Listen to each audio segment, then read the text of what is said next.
Will Isaac Okoro make an impact for the Chicago Bulls after being traded by Lonzo Ball, or is this another Javon Carter situation waiting to happen? We're going to talk about that plus more on today's Locked On Bulls.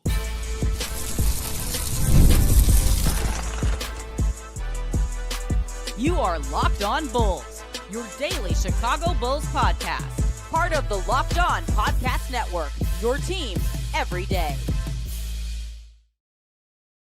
Thank you for tuning in to Locked On Bulls, member of the Locked On Podcast Network, where it's your team every single day. That's Pat, the designer, host, and creator of the Windy City Breeze and host of the Chicago Bears podcast over at ESPN 1000. I'm Haize, host and creator of Chicago Bulls Central and Chicago Bears Central YouTube pages and podcasts. And today's episode, by the way, is brought to you guys by FanDuel.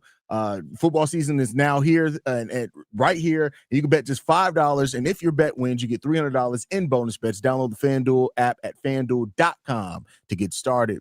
Pat, Isaac Okoro, we got to talk about him, continue our over-under. We're also going to talk about the Bulls bench rotation, and ESPN has the Bulls ranked and predicted to be 11th in the Eastern Conference. So we'll talk about all those topics, but let's jump off here right at the top. Isaac Okoro, we've been doing our over-under. Pick one stat, and if that player is going to go over-under. Couple of key stats here for Isaac Okoro. Hey, he only played 19 minutes last game, so started to go with the minutes, but we just did that for Dosunmu. I'm going to do one that we're hoping he's going to bring here with more value. He's a career 35% three-point shooter. He shot 37% last year, 39% the year before that. So let's look at last season. 37% he shot from three. We're going to do two different numbers with him, over under the 37% for him this season with the Bulls. Can I take the money line? You gonna take the? Yeah, you can take the. I think that's probably right about where he's gonna end up being. I think the volume of 3-point shots may. That was gonna be the next number. Okay, well, never mind then. Okay. Well, I mean, it kind of all goes together.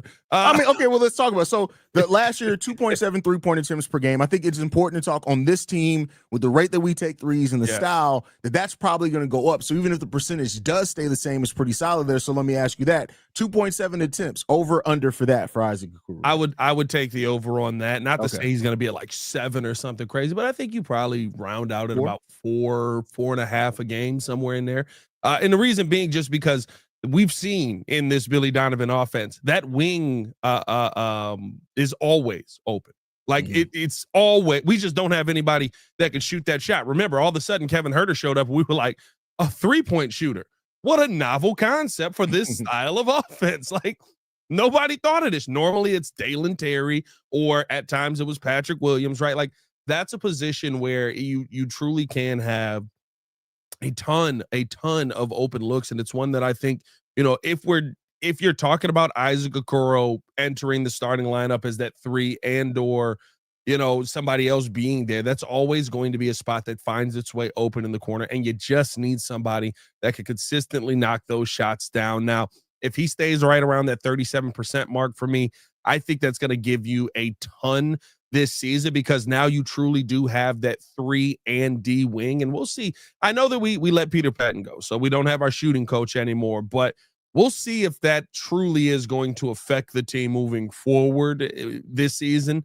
And if the Bulls still have a tendency to improve shooting percentages from people they bring in. We've seen a lot of shooting percentages go up over the last couple of years from guys like Josh Giddey, who literally I was like, I don't want to see Josh Giddey shoot a basketball when he got here. And then by the end of it, I was like, Josh, you got to take that shot, because you are hitting that shot at a high percentage. Seeing what he did, what happened with Modest Buzelis over his time here. I want to see if we still have that effect on guys coming in, because if we do, you could finally have Isaac Okoro being that 3 and D wing that you were looking for when you didn't draft him in the draft. Yeah, I mean, he wasn't going to go 4th, though. But I get what you're saying in that. We didn't think Patrick Williams was going 4th. Anybody could have been. If you go back and look at late risers, Patrick Williams, I don't know if he would have went top 5 or 6, though. He definitely would have went top 5. We got to go back and look at that. I don't remember ever seeing pre-drafting. No, but if you go and look, because keep in mind it was a week. If you go and look at after his combine numbers, where he had a 40-inch vertical, and his run time was actually pretty good. Now he was starting to rise up draft boards pretty considerably towards the end of that draft process. But even then, like, it doesn't matter. Like, it didn't work out, right? So like, it didn't work out. I think, and so I think that is like the 3-point attempt numbers. I think something that's going to rise if he can keep the 37% three-point shooting with going up to 4.5 attempts, that right there is great value. Like that's an amazing value for what you're going to do. And I would not be surprised if Isaac Okoro, like last season, most of Lonzo Ball's shots were three-point attempts. That's probably going to be Isaac Okoro's shot profile here too. It's either going to be at the three-point line or at the rim, because I can see in the transition offense him getting opportunities at the rim, but I would not be surprised if most of his shot attempts come at the three-point line. So you got to hit that at a really decent clip. So I think that now this was spurned on. So I got a voicemail over on Central that I wanted to bring this topic over here. And it was from Corn, who had mentioned that he was like, hey, y'all remember when with Javon Carter, we're like, Javon's going to come, he's going to bring this defense, he's going to bring this three-point shooting. And then he ended up not bringing any of that. Could that be a little concern for Isaac Okoro? My personal thought on it was, like Javon Carter was never a volume three-point shooter. We were looking at him to possibly run an offense, but that's never what he's done. He always played off a star, like off Giannis.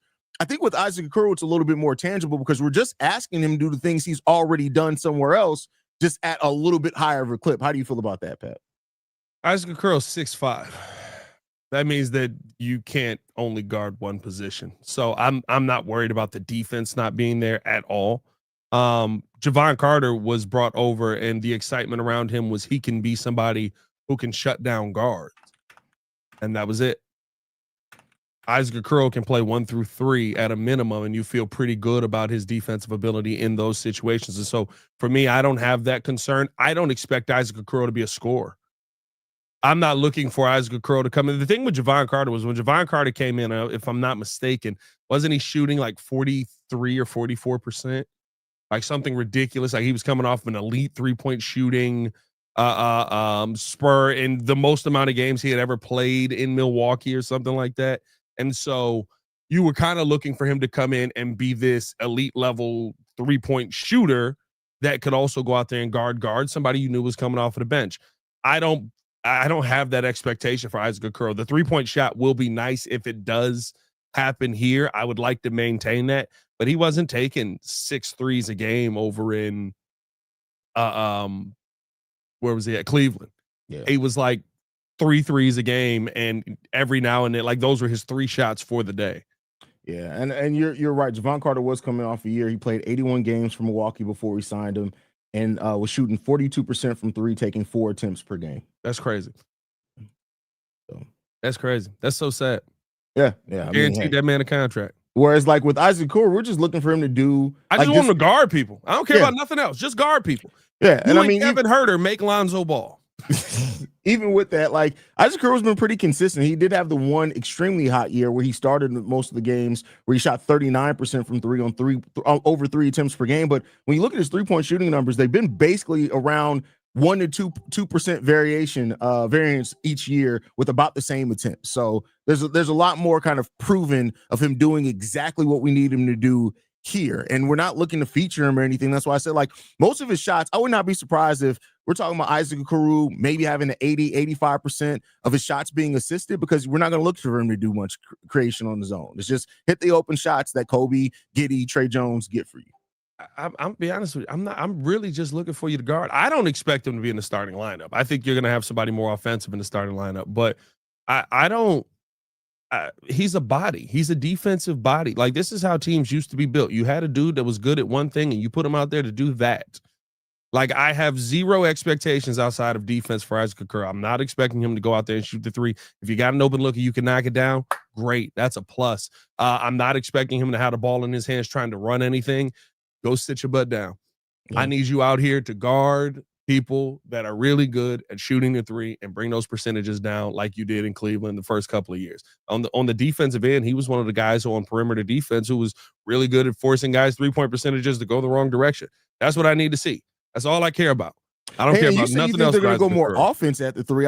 I think they're going to go. We don't have any defender in the starting lineup. I think that's going to be the spot that you look. Now, I would not be surprised if Kevin Huerter comes out winning that. But I think Kevin Huerter, even his defensive numbers are actually pretty good last year for the Chicago Bulls. I don't know if that's going to maintain for a full season, but I do think defense, you're going to need at least one of a point of attack defender out there if you can have one. So yeah, well, maybe. And listen, it might be Okoro. More than likely, They're probably gonna give Patrick Williams another chance. I don't think, bro. Everything that we've heard has been he's gonna have to earn it. I mean, I get what you're getting at. Like, I get what you're getting at, and I'll say this: if he earns it by how he plays in training camp and preseason, I'm not going to be mad at them being like, all right, he showed up. Let's see. That lease is going to be really, really short for P. Will, though. I think. I got to give you credit on this too. I don't remember this, but yeah, P. Will was mocked to the Detroit Pistons 7 in every mock draft. I think Detroit was shocked we took him. Listen, he late in that. We were supposed to get Denny Avdija. I remember that. I remember Obi Toppin. I really wanted Tyrese. I really wanted Tyrese. That is hilarious. I was like, we don't have a point guard. And everybody was like, we got Coby White. I was like, he's clearly shooting. I mean, a lot of point guards shoot now. Tyrese Maxey shoots as a point guard. Like, so not enough. What you're getting at. Maxey isn't like a set Tyrese Maxey. Yeah, Tyrese Maxey. Yeah. But you know, we'll talk about Tyrese Halliburton. Halliburton. My bad. Halliburton was mocked to us in a couple mock drafts, and I really wanted Halliburton. Okay.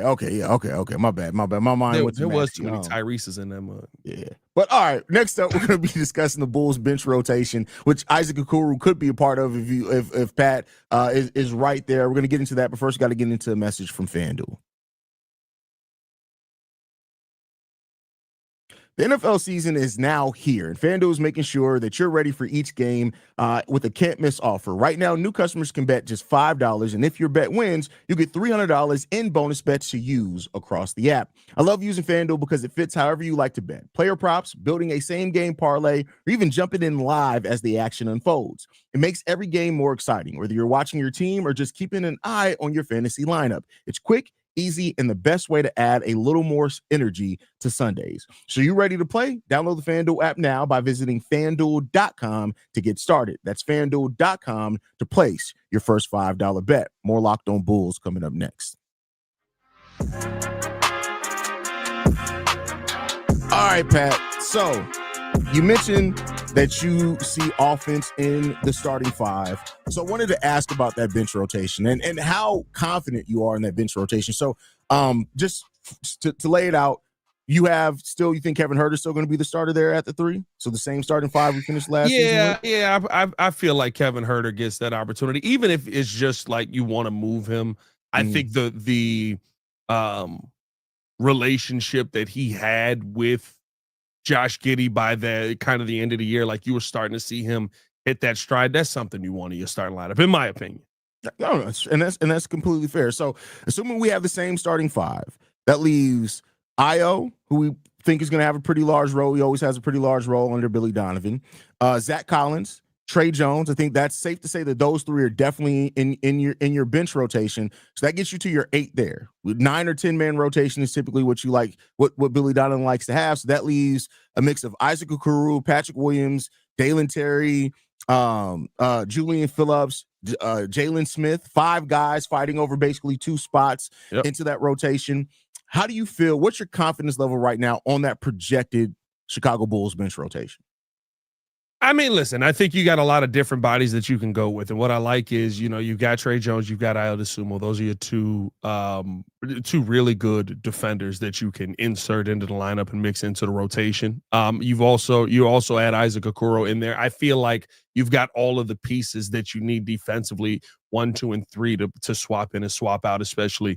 And I think they all fit in well, right? If I swap a Trey Jones in for Josh Giddey and he's out there with Coby White because I need a little bit better defender in that spot right there, right? Like you've got some really good still point guard play, turnover to assist ratio is dominant, and somebody who sees the floor really well and can knock down shots. You're not losing the offense that you have out there with Josh Giddey either. I think same thing can be said about a guy like bringing in Okoro or Kevin Huerter. Different kind of system, but I feel like it fits in very well depending on how you utilize the rotation there with the pieces that you have in the starting lineup. I actually think, and I've said this a bunch of times, Haize, like I really like the Bulls makeup.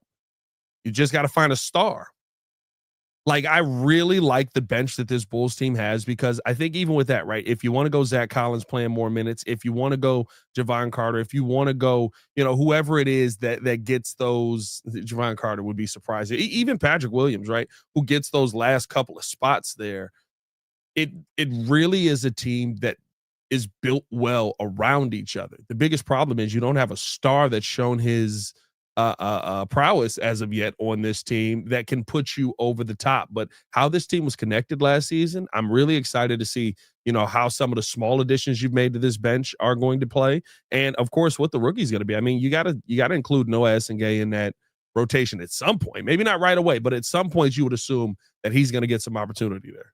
I mean, and that's a really big thing into all of this, because I didn't mention him in those 5 guys fighting over the 2 spots just because you never know with Billy Donovan. But I think the thing is that we know that this team was really solid offensively last year. If you cut the turnovers and get the 3-point percentage better, because we were really good on attempts and makes, I think. But if we can get better on percentage there, the offense has the potential to be near elite, right? A potential or damn good, right? It's the defense. And much like Dosunmu, who Billy Donovan himself said, I expect Ayo to get some minutes in the G League, but then he realized quickly early on, no, I need this dude's defense, and he ended up not spending any time. Now, I think Noah's going to spend some time in the G League regardless, but if Noah Esingay's defense is good enough to where Billy Donovan, between the start of the season in October, before the end of December, realizes I need his rim protection, I need his shot block, I need whatever it is, then that does change quite a bit in this rotation. If you can get that, and if his defense is legitimate. And listen, I know it's a long shot and we're all past it. But if Patrick Williams finally settles into that bench role, not a bad piece to have coming off your bench. Now, no, I doubt 9 points and solid 3-point shooting and solid defense coming off your bench is perfectly fine. But and that's all I care about. I ain't gonna lie to you. Bring Isaac Okoro in just so Isaac Okoro can talk to him and be like, just go out there and play defense. If you go out there and you stop the best player on the floor every night, they're going to utilize you more. Yeah, you're gonna get more shots. You're gonna get. Is it worth $19 million? No, we gotta get. We're past the $19 million now. Yeah, we're not gonna be worth $19 million. If anybody's still hoping that we're gonna get the value out of that $19 million a year, no, let it go. That value is gone. Yeah. But I think what it could bring you is, again, you've got 4 guys possibly in your bench rotation, and maybe what Noah Esingay could turn into, you could have 5 guys in your bench rotation that are really good defensive players. Are really good point of attack defenders. When you talk about Trey, when you talk about Ayo, when you talk about P. Will, what he was, if he can get back to that defensively, when you talk about the possibility of Noah Esingay playing the right position and knowing to get out of the way on those dunks, that's still crazy. Still one of the wildest dunks I've ever seen. Those are the things that you kind of look at, and then of course Isaac Okoro, right? Those are the things that you look at. First, hold on. We gotta stop. The dunk wasn't wild at all. It was his reaction and face that made the dunk. The dunk wasn't that. It wasn't like it was an amazing dunk. Nah, bro. The dunk was insane, bro. The dunk was not back insane, here. Bro. The dunk was not insane, the chest, bro. Friend, the dunk was insane, bro. Dunk wasn't insane. I know he's a bull. I know it was. No, it's not even literally. If Modest Buzelis did that dunk, I'd be like, no, I've seen you do better. It was it's the reaction. The reaction makes it worse. Yeah, the reaction is what makes it Jesus, he got killed. Because nah, bro, because it's a lean to it too. He leaning the chest into him, basically you didn't jump high enough. I'm sitting here, I'm reading. Oh, cool, no, you tweaking, bro. It was cool. I'm sitting here rewatching it. It's not amazing. You said it's amazing, dog. Hey, bro. It was cool. He killed that man, bro. If Sean Kipp had done that dunk in the 90s, we'd have died. I mean, that's the 90s. Absolutely. In the 90s, you were saying it was crazy just because somebody went up straight and off 1 foot, right? In the 90s, was that his left hand? Yeah, exactly. Left-handed dunk. Oh my God, he killed him. He has a women and children. Anyway. He has a women and children, not a wife and kids. He has a wife and children. Do you want your kids involved? Okay, all right, he's back. Leave him alone. But yeah, so what? Okay, where do you feel because I do think you have a lot of pieces coming off this bench that can play multiple positions, and we've seen that's good. When you have players that can play multiple and give different looks out there, that's good. Where do you think the biggest weak spot is in this bench rotation? Center. I mean, I don't know. You don't like Zach Collins as a backup center? I do, but I don't know if Billy Donovan does. Zach Collins got to the point last year where it was you sit there and enjoy the game. Here's your tickets. I think that was more Jalen Smith. He forgot who. Well, Jalen Smith was icing his knees every day. I don't know what he's doing in practice. Bro, he had ice on his knees before he even checked into a game. It's bro, that's what I'm saying, bro. He ain't done nothing yet. Jalen Smith was on the side with ice on his knees like Larry Bird stretched out when his back was messed up. It was sir, you haven't had the career yet for the ice on these knees. No, but I don't know what the center rotation is going to be. I like Zach Collins as a backup center. We didn't see a ton of Zach Collins to finish out last season, probably because of some of the offensive, inefficiencies, even on things like the putbacks and stuff like that. Like, you can't count on him to go out there and be a scorer. But as a defender, I like Zach Collins. I thought he brought a toughness to this team that no one else had. And so I would love to see Zach Collins be that consistent backup center, but we didn't see it enough from Billy Donovan that he went to a true backup center. He was more willing to go to those, I don't even want to say small ball lineup. 18 and 17 minutes a game the last 2 months of the season. That's pretty good for Billy Donovan on a backup center. You talking about Andre Drummond was like 12 minutes. I feel like he was finishing out the season like that too. Like, the averages might be there, but I don't know. I got to look through his numbers. But let's see, 15. Yeah, okay, all right. Yeah, I mean, he finished the season playing him for about Billy Donovan. Minutes a game. He played him pretty well. Yeah, about 15. Yeah, 18 there. Okay. And then 3 minutes. I don't know. Where you see one with 3 minutes? It was the month before. Oh, well, yeah. 3 minutes, 36 seconds. Billy wasn't feeling them that day. But in that time, too, he was a minus 29. So I get it. Yeah. He was getting cooked at minus 29 in 3 minutes is crazy. What happened? Yeah, I gotta go back and watch that game. That's crazy. I don't know what that's happened. Wild. Negative 20. That's in 3 minutes. Negative 20 something is wild, my boy. That's crazy. But with that said, we're gonna move into the last topic where we're gonna talk about ESPN ranking or predicting the Bulls to finish 11th in the East.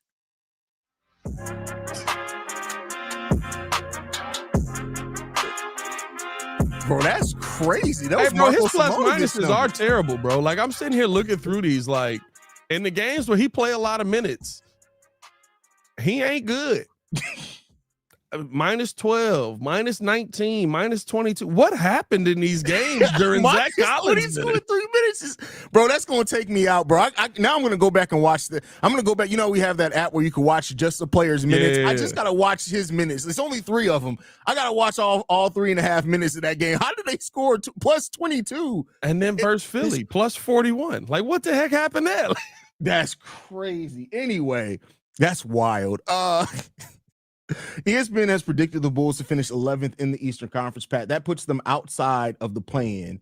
I know we got a little bit of time left here. How are you feeling about that prediction by ESPN? Do you think that the Bulls are going to finish that? That's pretty low for the Bulls to finish 11th. That is a belief that, I mean, listen, you also have to question the Josh Giddey portion of this now, so maybe they're taking that into account as well.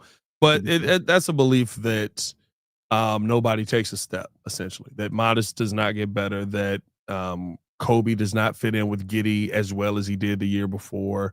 That's fully believing that. And I'll be honest with you, I'm not gonna say I can't see a world that it happens. It's a tough world for me to see, but we have seen seasons where we've come on here and we've predicted, hey, we're gonna take a step, and we didn't. We were the exact same team that we were the year before, and everybody else got better, and we were sitting there looking around going, this ain't very good. Now, the reason for me that I struggle to see it is not because I think the Bulls are going to be this dominant team, and we did this exercise. I don't think the East is that good. Like, I don't think that the Eastern Conference is what we say, we got our top 5 teams that are probably locked in. I mean, you're talking Cleveland, you're talking New York, you're talking Milwaukee. Well, even Milwaukee, I got question marks on. Orlando, Detroit. Those are the ones I'm willing to say are probably locked for the top 4, top 5 seeds, with maybe Atlanta with the changes that they've made, but I need to see how that goes. But after that, you're giving Indiana credit that they don't deserve. No, I mean, that you didn't even mention Boston. I do think Boston's going to flirt between 5 and 7. I think they're going to be somewhere around there. They still got too much talent on that team. They got a lot of talent on that team. But yeah, after Jaylen that, Brown it's like it's going to be like it was last year. Like when you look at it from the 6th seed to the last seed, there were 7 games that separated them. Yep, you're going to see something similar like that this season in the Eastern Conference. I think, and it wasn't this elite thing, right? Like if the Bulls find a way to be a 44-win team this season and a 6th seed and they make the playoffs outright, with the young guys, like you made massive strides in the right direction. Exactly. That's true. Like, because you are going to war with everybody pretty much on the team outside of Vooch being under 26. How old is Coby now? Is Coby 26? Coby 27? I think he's 26. I think he's 26. Coby White aging like cheese. It's taking forever. I mean, cheese is already mold. So, Coby is 25. He turns 26 in February. So he's going to be 25 the majority of this season. So you're doing that with mostly young pieces. Like, that's a real step in the right direction. That's one that I feel really Coby's going to be one of those people who he's going to reach year 10, 11 in the league and just be turning 30. We're going to be like, what?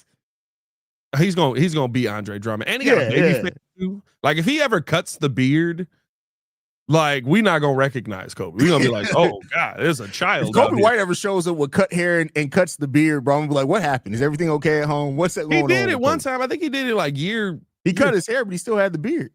But he cut it like real tight to the face. Yeah. It was clear. It was like close, and it was just like, you look 11. Like, even with that, he is in 1, 2, 3, 4, 5, 6. He is a vested veteran. Yeah. This man get a pension.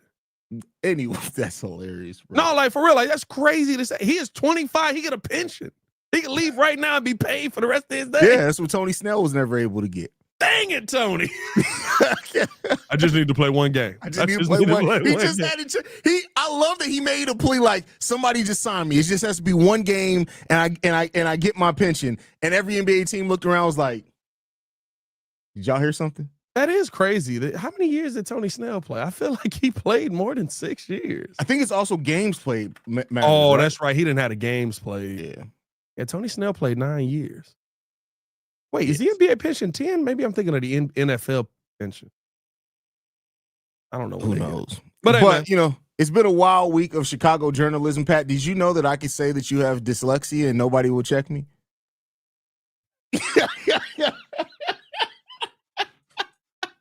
I had to mess with Pat, y'all. Pat gave the most, the best reaction to that you can give without burning any bridges. The tightrope that you walked in that video, where there were several times like, he brought it back. Like, shout out to Pat. I ain't going masterclass in that video, Pat. Nobody under the bus. You want to know why? Because you never know when it's gonna be me. Exactly. That you gotta see these people in practice 2-3 times a week too. So like, I don't care about that. Like, what they gonna do? Be mad at me? Who gives a damn? But I maybe I'll have somebody on an interview one day and buddy's snapping. I'm just like, I don't really know what to do here. Like, although never mind. Let's get you couldn't do that, especially not live, because I'd be on the phone. Pat, answer the damn phone. What are you doing, bro? Haize is the one giving the answer. He's like, we got Haize calling in on the show. Haize, what's going on? Why'd you say it? Oh, okay. All right. I'm concerned. Anything left, man, before we get up out of here, bro? Nah, man, appreciate y'all for tuning in to Showing Love. Hit that like button, subscribe to the page, leave a 5-star review. Y'all know what to do. Follow us on everything at Locked On Bulls. You can follow me on everything at Pat the Designer. And you guys can follow me at CEO Haize. Locked On Bulls is free and available on every podcasting app and platform of your choice, as well as YouTube, the Odyssey app, Amazon Fire TV, Roku TV, Fubo TV, basically anywhere you want us, you can get it. We'll see you guys bright and early tomorrow. We're back on full-time schedule now, so no more days locked on. Got us back locked down for the year. So we'll see you guys tomorrow, man. Peace, y'all. Peace. Bear down. Game day. I'm so excited. And the Lions look trash. Bruh.